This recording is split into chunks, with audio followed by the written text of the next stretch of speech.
Camat Palihapitiya mungkin tidak banyak yang mengenal namanya, apalagi julukannya. Charlie Foxtrot, daredevil entrepreneur pengusaha gila. Namanya saat ini sangat dihormati, salah satunya dia menemukan sebuah rumus psikologi sosial, yaitu tentang keinginan manusia untuk eksis terkoneksi, yang menyentuh hak dasar manusia, bahwa semua manusia diciptakan sama haknya. Rumus ini mendistrak, merusak tatanan baku dunia sosial media. Sewaktu dirinya mempresentasikan idenya, maka seorang pemimpin visioner seperti Mark Zuckerberg pun bersedia merombak ulang Facebook. Inilah yang terjadi di tahun 2008. Sehingga dalam 1 tahun, di tahun 2009, dari 50 juta pengguna Facebook meningkat menjadi 750 juta membernya. Dia sendiri bergabung di Facebook sejak 2005 sebagai VP Engineering, yang dalam 3 tahun mengusulkan perubahan radikal, membongkar FB ala sosmed terdahulu menjadi baru, yaitu apa yang kita pakai Facebook sekarang ini. Saat ini, Camat Palihapitiya sudah tidak bersama Facebook lagi, namun sudah menjadi seorang venture kapitalis yang besar yang dia bangun selagi dirinya masih bekerja di Facebook. Apa yang dilakukan oleh Camat Palihapitiya sebenarnya sih? Dia melakukan perusakan destruksi terhadap sistem yang ada. Kita semua tahu bahwa destruction is job number 1 before competition does it for us. Merusak adalah pekerjaan utama. Ini adalah kata-kata provokatif dari Tom Peters, pakar manajemen yang visioner kira-kira 10 tahun yang lalu. Tugas utama pemimpin bisnis adalah merusak bisnis. Sekilas pernyataan ini gendeng, tapi coba kita lihat. Pernyataan Tom 1 dekade lalu ini terbukti benar adanya. Menurut Tom, kini seorang pemimpin bisnis memang tak cukup lagi hanya piawai membangun bisnis. Dia juga harus piawai merusak bisnis. Steve Jobs piawai merusak Apple dari Apple 1.0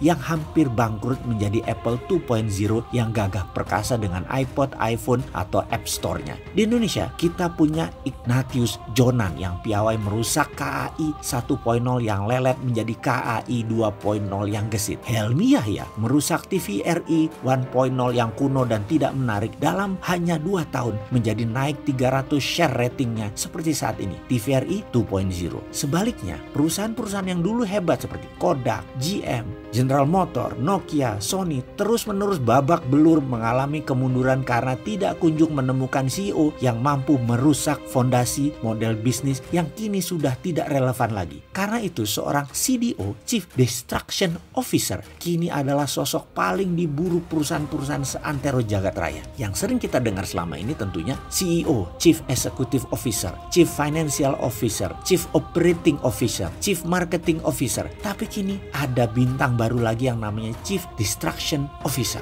Ini bidang langka, bidang yang hanya dimiliki beberapa orang saja di dunia ini. Di Indonesia mungkin hanya 3 orang saja yang telah membuktikan kepiawaiannya, seperti Pak Dahlan Iskan, Pak Jonan, dan Pak Helmi Yahya. Kembali ke destruksi perusak. Dari arti harafiahnya saja sangat aneh dan gak nyambung. Destruction artinya perusakan atau penghancuran. Jadi kalau CEO bertugas mengelola seluruh strategi dan operation perusahaan, CFO mengelola keuangan perusahaan, CMO membangun strategi pemasaran, lah CDO ini tugasnya menghancurkan perusahaan. Sekilas memang gendeng terlihat, tapi pelan-pelan kita coba mencernanya. Landscape bisnis saat ini bergerak dengan kecepatan tinggi, chaotic, radikal, turbulent, volatile, uncertain, unpredictable, dan banyak lagi istilah yang digunakan menggambarkan keadaan saat ini. Landscape bisnis yang bergerak dengan super cepat ini bukannya tanpa resiko dan berbahaya. Bahayanya sangat-sangat besar. Mau contoh, layanan surat pos mati dimakan killer apps baru seperti email, WhatsApp, ATM, Kodak yang lebih 100 tahun perkasa kemudian dihabisi oleh layanan foto sharing yang diberikan perusahaan startup anak kemarin sore seperti Instagram dan lain sebagainya. Toko kaset legendaris Aquarius di Mahakam Blok M favorit saya itu dibunuh platformnya oleh iPod Store dan podcast. Untuk bisa survive di tengah perubahan yang chaotic tersebut, kuncinya terletak pada satu kata, penghancuran. Untuk sukses di era yang cepat seperti ini, kita tak boleh segan-segan menghancurkan sendi-sendi kesuksesan masa lalu kita. Break with the immediate past. Kenapa? Karena barangkali formula dan sendi-sendi kesuksesan tersebut sudah tidak relevan lagi sekarang. Ke depan, bagaimana dengan bisnis Anda para sahabat? Kalau bisnis model tidak cocok lagi lagi dengan masa kini dan masa depan, segera hancurkan, kemudian bangun kembali organisasi Anda tersebut dengan cepat. Kita tak perlu ragu untuk menghabisi model bisnis lama yang sudah tak relevan lagi dengan yang lebih baru, dengan yang lebih fresh. Kita harus segera, kapanpun kita harus siap dan tak segan-segan melakukan creative destruction, penghancuran secara kreatif. Saya ulangi sekali lagi, hancurkan model bisnis lama yang tidak relevan lagi sekarang. Kita semua tahu